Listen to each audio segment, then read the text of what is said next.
আসসালামু আলাইকুম রহমতুল্লাহি ওবরাকাতু। পাট বাংলাদেশের সোনালী আঁশ। বাংলাদেশের গ্রাম বাংলার পথে প্রান্তরে এখনও দেখা মেলে আমাদের ঐতিহ্যের এক চেনা দৃশ্য পাট। কৃষকের ঘাম আর শ্রমে উৎপাদিত এই পাট কেটে আটি ভেদে শ্রমিকরা মাথায় করে নিয়ে যায়।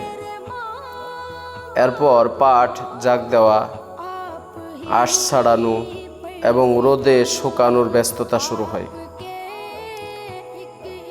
রাস্তার পাশে কিংবা খোলা জায়গায় সারি সারি করে শুকাতে দেওয়া হয় পাটের আঁশ, পাটখড়ি।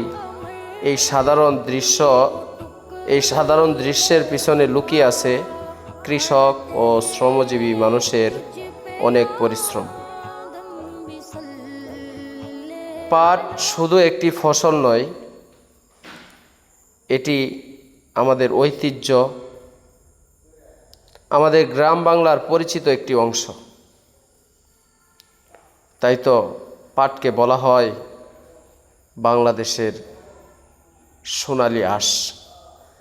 গ্রামের এই চিরচেনা দৃশ্যগুলো আমাদের ঐতিহ্যকে মনে করিয়ে দেয়।